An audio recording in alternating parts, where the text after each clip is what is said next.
Good afternoon, everyone. My name is Naza Alakija. I'm the founder of Sage Foundation, and in partnership with Support and Feed and the Solomon Foundation, we created the documentary, which you just saw the trailer for. Storytellers from the fashion and music industry, as well as activists and indigenous community living on the front line of the climate crisis, will take you on a kaleidoscopic journey and share with you their stories, especially around the climate anxiety they're experiencing. It'll be screening from 4 p.m. today at Cineworld, so please do join us if you have the opportunity to do so. Alternatively, you can watch it on We Present. And this leads me to today's panel on the power of storytelling. So you could say that each of us is made up of a collection of stories. They are what make us human. We listen to stories to be immersed in the world of the storyteller, no matter how different it may seem from our own. We are swept away by narratives, and we experience reality from entirely new perspectives. We see ourselves there and feel a deep sense of connection and empathy.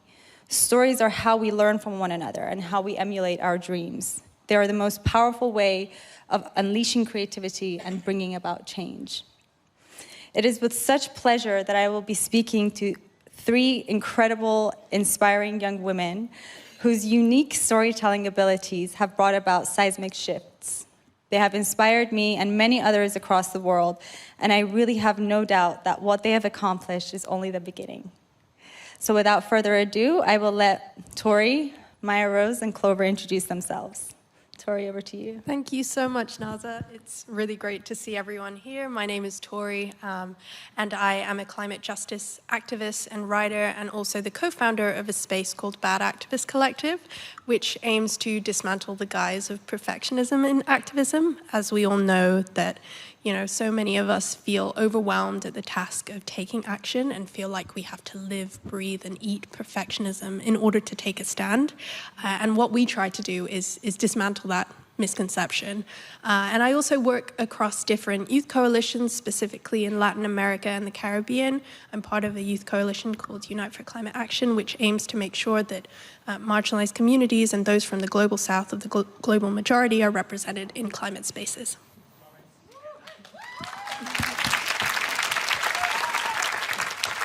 My name's Mya-Rose Craig, and I'm also involved in global climate justice and climate change activism in general, and I got involved with that by starting a blog when I was 11 years old, and so I've been involved in activism for about 9 years now. I also do a lot of work to do with diversifying the environmental sector and nature-based spaces in general, and I founded my charity, Black to Nature, I suppose in order to further that campaigning work that I was doing in order to bring more diverse voices into the environmental movement. Thank you. Hello, my name is Clover Hogan. I'm a 22-year-old climate activist and the founder and executive director of a youth nonprofit called Force of Nature. Everything that we do is to empower young people to understand feelings of climate anxiety, understand the difficult emotions that keep us up at night, and really feel equipped to translate those normal and necessary feelings into taking action in a really big way. So post the programs that we run with young people, we then bring them into spaces of influence to interface with people in historic seats of power, and through that intergenerational exchange, the goal is really to change the incumbent mindset and wake people up when so much of society is sleepwalking, when the science tells us we're really hurtling toward this cliff of climate collapse. So super excited to be here and to be joined by 3 people I really look up to and am inspired by every single day.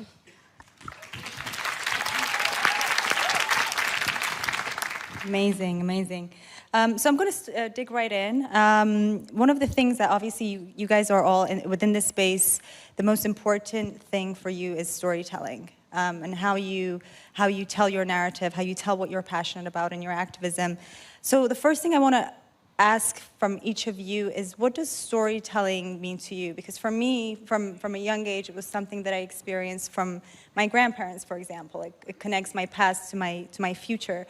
What does it mean to you, and how has that shaped your activism today? Tori, do you want to go first, since you're assisting me? Of course. You know, for me, storytelling is about being authentic and living authentically. You know, it's funny, we were having a conversation backstage just now about how much of an avid crier I am. I cry a lot. I'm a very emotional person. And for years and years and years, I always tried to hide that aspect about me. And I think a lot of young people as well, when they react negatively towards the state of the world, a lot of people are told that they're snowflakes. And I'm just like, we need to interrogate that. Like, what does that actually mean? I think it means that, if anything, we're demanding and expecting a better future that we can all live in equitably. And storytelling in that regard for me is honestly about being as authentic to yourself as possible. And I actually came into a really major shift a few years ago. I used to kind of go down the path of the wildlife filmmaking industry. And I swore I was going to be a filmmaker first and foremost. And I realized that my impatience with the state of the world wasn't going to coincide nicely with climbing a particular career ladder. And so I started talking very loudly and authentically, probably pissed off a few people along the way, if I'm honest. But to me, that is wholeheartedly who I choose to be, and how I choose to share my story is being as 100% authentic as possible, the good and the bad.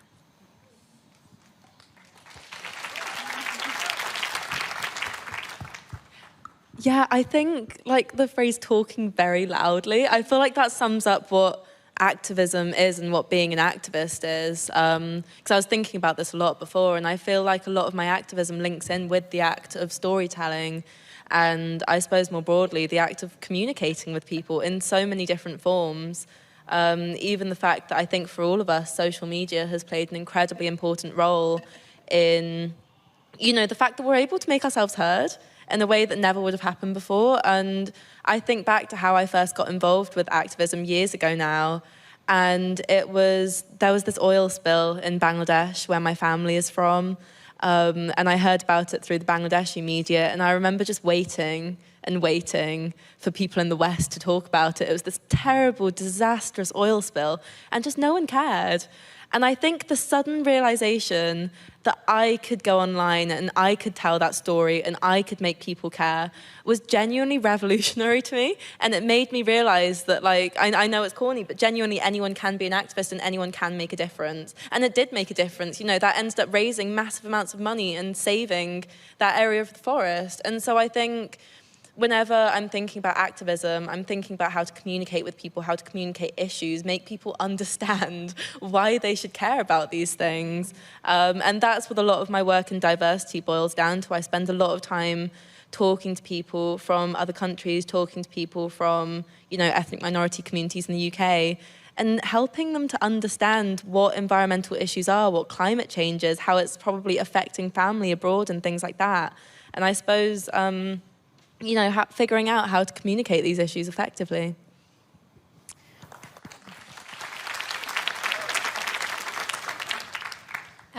So as much as I do my best to hide it, I'm from Australia originally.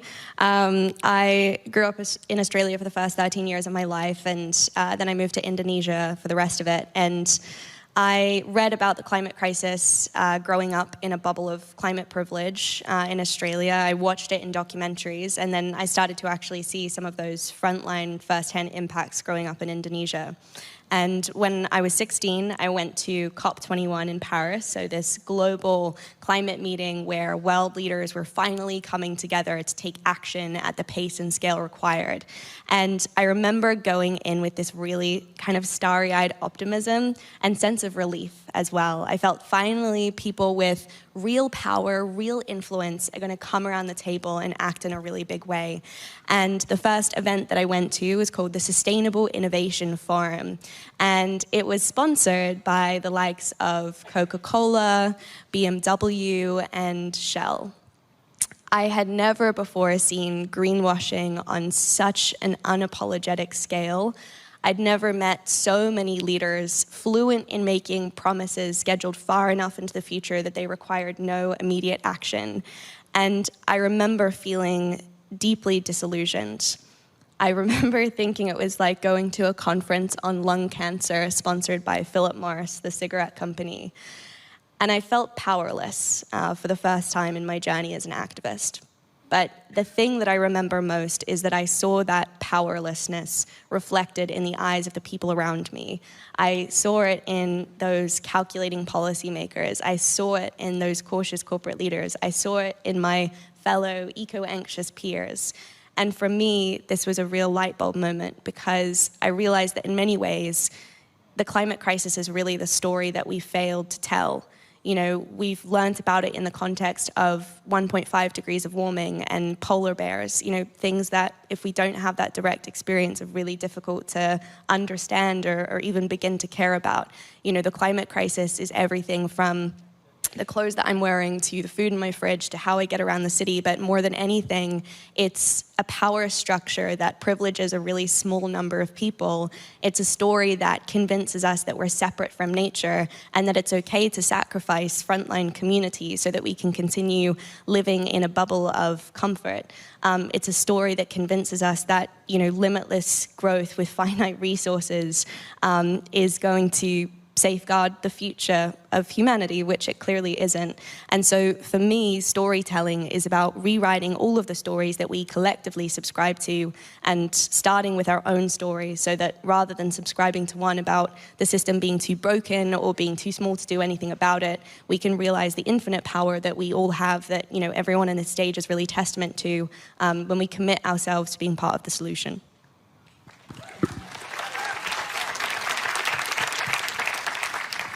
Clover, you just touched on something quite important, and that's when you talk about climate change, I think a lot of people generally associate that with melting ice caps and the polar bear. So if you had one piece of advice for the audience today, how would you humanize the situation a little bit more? How do you get the people, because obviously we're all feeling the climate crisis at different rates. We're all being impacted by it very differently. Those that are, you know, on the front line of it are really, really feeling it right now. And, you know, here in, for example, the UK, some of us feel it, some of us don't, and some people believe it, some people don't. So what is the most important thing that you would think at this point is in activism to get your message across, and just to really push on that urgency of why we need to care about the climate crisis? Yeah, absolutely. So the first thing I will say is that I think for Gen Z in particular, being a very aware and connected generation, we don't see the issues in silos or in isolation. I think we're the generation that recognizes that the fight for gender equity is the same as the fight for racial justice, which is the same as fighting for prison reform and education for girls. And all of these things relate to the climate and ecological crisis, right? It's not something separate. It relates to the choices that we make every single day. And again, it relates to these kind of power structures that we've inherited. And, you know, on the one hand, that can be incredibly overwhelming, right? And when you're on social media, you're learning about all of these really big, complex problems, and it's so easy to want to kind of shut down in the face of that. But the flip side is there are so many kind of touchstones and so many touch points that no matter what you're interested in, whether it is food or fashion, as we've heard about today, there is a space for us to show up in. And I think, you know, my realization is that we're not going to solve this crisis with the same people, the same thinking, the same stories that have created it. And so we really need to be seeking out the voices and the people on the front lines of this crisis who've been living through it, but who have also been developing solutions in response to a crisis that perhaps we in the global north are talking about now, but they've been talking about for many, many decades. And so we need to ask consistently who is not in the room. And for those of us who do have privilege and influence and power, you know, how do we make sure that those voices are there? Because what we're currently doing is not working. So we need new ideas, we need new creativity. You know, young people are such an incredible conduit for that, but also so are those who have been systematically excluded from the very decisions that are governing our future. So that would be my invitation. And Mya-Rose, I know that for you, we're speaking of the indigenous communities on the front line. I know you've worked previously with indigenous communities. Why is it important that their voices are heard? I think for so long, the conversation around the environment, the conversation around climate change has been so white and so Eurocentric that it's genuinely subversive to hear anyone else's voice, which is, I think, such a tragic state of, the movement, really. And so, you know, in the last few years, there's really been a pushback against that, and there's been a push to include Indigenous voices. And I think this is for various reasons. Like, firstly, a lot of these communities are on the front lines of climate change and other environmental issues. It's them who's feeling the impact of, I suppose, Western exploitation of the land. But I think also, you know, when dealing with issues like this, when thinking about issues like this, this is how you think outside the box. This is how you come up with different solutions. This is how you come up with different perspectives on land use and things like that. I think one of the things that has really shaped my activism is the fact that I've been lucky enough to talk to so many of these people. Like, I wrote a book last year called We Have a Dream, and it was like interviewing these activists from around the world. And one of the ones that really stuck with me was this girl called Archana from northern India, and she was talking about how, you know, all the technology that her community had been using for millennia in order to, you know, survive, subsidize themselves. These were now things that she wanted to expand on a larger level and spread across India and use to counter climate change because, you know, they were good for the environment, basically. And so I think in terms of any issues, but especially climate change on such a global, intersectional level, it's so important to be hearing everyone's voices, and I think it is still Indigenous communities who are sidelined despite playing such an important role within all of this. Like, sorry, just quickly, because I just remembered, even at COP, like, at the panel that me and Tori were on, you know, it's an international conference, it's a UN conference, it was still so Eurocentric. Like, there was this amazing girl who had flown in, and she had to pay for her own translator. They had to fundraise so that she could speak in her own language and she could communicate at a UN conference and make herself heard. And at the end of the day, it wasn't the UN who was pushing for Indigenous representation. It was the activists on the ground who were flying people in, organising places for them to stay, creating platforms for them. And I think that that's really, really telling. I just want to quickly add on to that the language barrier was such a huge issue at COP and is endemic to most climate spaces. And kind of further to what you were saying, the Bolivian delegation wasn't even able to know what the policy agreements they were making. They just had to agree, but they didn't know what was being said because there was no Spanish translation happening simultaneously. And these are countries literally making up policies to protect their citizens, and they had no idea what the policies were, so they just had to agree, you know? And that was a huge problem. Yeah, very much. And, you know, we were talking about social media before, and it is a tool that essentially gives people a platform worldwide. Doesn't matter where you come from, doesn't matter who you are, you do have that platform. First, I want to ask, what is your experience of that been as a storytelling platform for you guys? But also, if you could offer a piece of advice around social media, what would it be? Because it does have its pros, but at the same time, we know that there's a lot of cons that come with it. I think I might just dive right into that one, Naza, because you know, you hit the nail on the head when you said it was a tool. Social media has been so powerful for a lot of people, fostering community, and community is essential to this work. I think it goes without saying that no one individual is going to solve this crisis, and a huge part of my advocacy is dismantling this idea of individualism, instead striving for individuality, which is a different ballgame here. But social media, in many ways, is an incredibly powerful tool. I guess, as I mentioned, the first pro, community. Sharing information, giving a platform to those who don't necessarily have access to attend spaces such as the COPs and other climate conferences. It's really powerful in that regard. But then, of course, you do run the risk of kind of operating in a silo. I often talk about echo chambers online and how so many of us kind of shout into the void at people who are already converted towards the message that we're talking about. And you begin to realize when you meet everyday people, they're not thinking about climate change a lot of the time.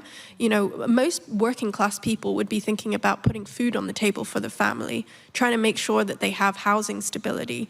And I think, unfortunately, for many people in the climate movement, operating solely online can be quite disillusioning and also not very in touch. So I really encourage kind of both off and online stuff in terms of advocacy. And also, there's no doubt that many of us have spent time doom scrolling and looking at the news and feeling overwhelmed with the state of the world. And I feel like that level of paralysis doesn't inspire action. It inspires anxiety. And a lot of the work that Clover does is about kind of trying to untap that potential that you have to take action. And so I think it's really healthy to have boundaries. If you know the science, if you know what's happening in the world, don't subject yourself to more things that are just going to make you want to hole up and not take action. Make sure that you enforce boundaries and create spaces for joy as well, because, I think it's a very radical act to live in this world in a joyful way and be inspired and feel hopeful for what's to come. So those are my 2 cents on social media. And I've learned this from mistakes in the past or from the trials and tribulations of existing online and feeling very depressed because of it. But, boundaries. God, I would agree with all of that so much. Like, I have such a love-hate relationship with social media. And I always think, like, the people that follow me must get such a strange perception of me, because I do go through these periods where I love it and I'm posting so much, and then I just can't stand to log on for like a month. But I do think like there's such an interesting relationship between social media and burnout, because I know so many people already, like just in the last few years, who have burnt out and just are not willing to step back into the climate movement at all. And I think like social media contributes to that by, I feel like, giving this sense that we were talking about this earlier, that you have to care about everything all of the time, be posting about everything all of the time to be like the perfect activist. And it's just, A, it's not possible, B, it's not helpful. It's not a good thing to do. And so you end up with all of these people becoming incredibly burnt out. But I think also this is sort of when you end up with the sort of Instagram infographic side of activism, where it's like if you can't engage with an issue on the deep level, the complex level that it deserves, you end up with people posting these like aesthetic, consumable squares on their story to try and communicate these issues so that they can post as many as possible, when that's not, I suppose, to go back to storytelling, that's not the storytelling of activism, that's like reposting stuff on your Instagram story. So I guess like the best activists that I've seen online are the people who have their issue, their singular issue, their few things that they really deeply care about, and they post about those. And I've learned so much from people like that. I'm so glad this is such a candid chat on social media, because I feel like we glamorize it a lot of the time. I think one thing I will say is that, when I learned about the climate crisis, I was growing up in a town of 6,000 people in Australia, farming and mining town. Climate change was definitely not talked about. And I remember, watching these films alone in my bedroom, tears streaming down my face, feeling so heartbroken and sad and angry, and really alone. I was learning about the issues, but I wasn't connecting to the people who were doing something about them. And I, at that time, at that age, couldn't see anyone my age who was out there. And so, for a couple of years, I didn't really do anything because I wasn't sure what to do or how to start or what activism looked like beyond, riding, a zodiac into the path of a whaling ship or becoming a climate scientist. Like, the pathways were just not visible to me. And I think, one of the upsides of social media today is that, there's so much visibility around people engaging in these spaces in really, really different ways. And I feel like there's no shortage of like opportunities to engage and to learn about these issues. But at the same time, as both Tori and Maya have touched on, this can veer into the world of like hero worship, and it's something that really scares me about like the rise of like eco-influencers and this kind of thing, is that these people can feel like inherently inaccessible, and oftentimes like the lifestyles that we're promoting are not accessible, they're not necessarily sustainable either. And I talk to a lot of young people like in our community who just say, yeah, but I could never be a Greta, I could never be a Maya or a Tori, right?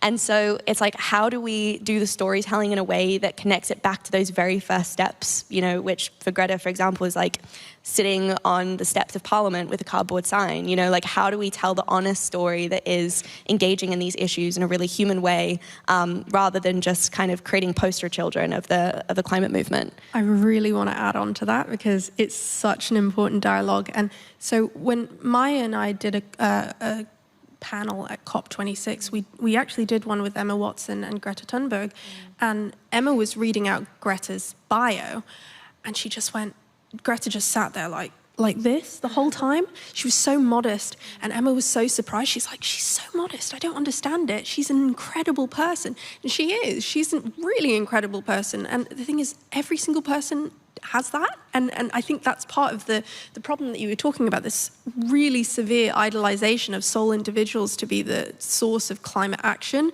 Greta is a human. We are all humans. We are all deeply imperfect. I will never be the quote-unquote perfect activist, which is why I talk about bad activism.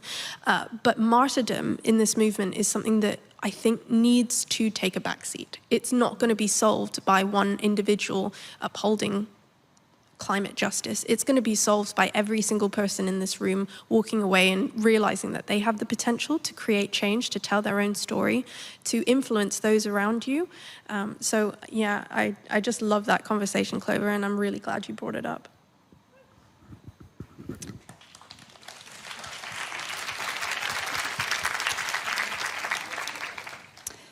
Tori, I want to go back to something that you mentioned earlier, and that was climate anxiety. I think coming into this space right now and talking about the climate crisis and trying to gain an understanding and trying to help, it does build a lot of anxiety around your work, right? So, and I know you're currently writing a book on climate anxiety. How important is it for us to start storytelling on climate anxiety, and how important is it for us to really get it out there and just tell people, okay, what you're feeling is normal, and what we're experiencing is we're all experiencing it essentially.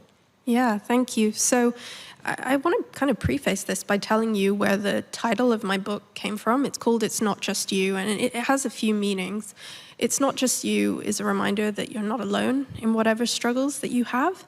It's also a reminder that it's not just you. We need to employ intersectional perspectives to understand the climate crisis and therefore mental health.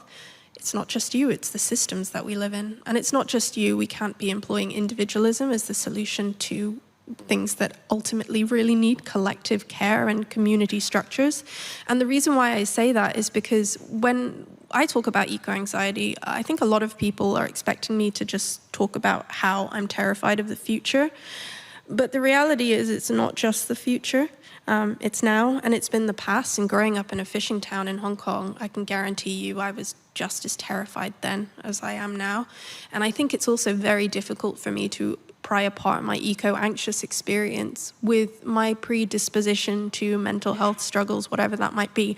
You know, I am your classic person with ADHD. I have highs and lows. I get distracted all the time. And with that comes a caveat of experiences that I can't just attribute to the state of the planet. It's so interconnected. It's so, hard to think about how my depression and my anxiety is separate from the capitalistic system that we live in, from the fact that so many of us are burnt out. We're worried about the future. We're not being able to afford things. We're in the midst of a crisis at the moment in the UK with rising energy bills, And so how is my mental health separate from all of that? So by writing, I really wanted to humanize this issue as one that is perhaps unique in some ways, but also one that doesn't have to look the same to everyone. I think eco-anxiety is a very personal thing, but it's also something that, there are some caveats that need to be explored, especially with the systems that we're in. So that for me was why I decided I wanted to write about it. Very interesting. And Clover, you have a nonprofit that mobilizes mindsets for climate action. So obviously storytelling for you is a very important piece. Can you tell us a little bit more about your work? Yeah, absolutely. So Tori touched on something which really resonated before, which was this sense of trying to run away from those difficult emotions. And I know that when I first declared to my parents over dinner one night that I wanted to be an environmentalist. We were eating a roast dinner, and I said my first action is to become vegetarian, which my French dad, who's a chef, was not super excited about. But I was really in tune with those difficult emotions, but I really thought that I had to like beat them into submission. I thought that they were a weakness, and if I let the door open to my anxiety and my grief, then I would fall in and never come out. And I was forced to fall into those feelings during the fires back home in Australia, where every day I was waking up to the headlines of how many billions of animals had been incinerated. I was seeing the Instagram stories from my friends of them standing on the roofs of their homes trying to keep the flames at bay. And I realized that I couldn't keep performing this mental gymnastics. I realized that eco-anxiety was the fuel that motivated me every single day, but it was also the reminder that I am human and that I am awake and not asleep to this crisis. And so for us at Force of Nature, everything that we do is normalizing this conversation around eco-anxiety, recognizing that it is a shared generational experience, and yet it's really different for young people, whether you're in a bubble of privilege and climate change is a perceived thing or it's something that you're living through, right? So it's this whole diversity of experience, and recognizing that one of the most powerful things beyond talking about these feelings is coming together in community and realizing that we're not alone, right? Exactly, the title of Tori's book. So we've just developed the kind of spaces and the tools and containers to help young people have those conversations, and then to really think critically about how is my eco-anxiety an indicator for what I care about, so that I know where I want to channel my energy and how I want to show up in activism. And Mya-Rose, you have your book coming out in July, I believe. I've already pre-ordered it on Amazon. Bird Girl. Do you want to give us, we have to wrap up for today's panel, but do you want to give us a quick overview of what you'll be talking about in your new book? Yeah, of course. Yeah, it's called Bird Girl. It's out in like 2 weeks, which is terrifying. And I feel like I don't know, graduated to like a fully fledged storyteller now. But I'm very into bird watching in nature, which is how I first engaged with environmental issues when I was a kid. That was sort of my route in. And I originally wanted to write a book about birds because I really like birds. And it ended up as something that is far more deeply personal than that, which was very unexpected. But it's something that explores a lot about, I suppose growing up in an age of, environmental crisis, like how, your life shapes your activism, things like that, but also like ended up as a very honest conversation around mental health and growing up with mental health, and I suppose the relationship that's had in my family and things like that. But sorry, I know that we're like totally running out of time, but thank you. Amazing, amazing. Well, round of applause for our amazing panelists today. I'm very inspired. I'm sure everyone else here as well. So thank you so much for your time, and hopefully we'll be able to see you soon. Thank you, everyone. Thank you.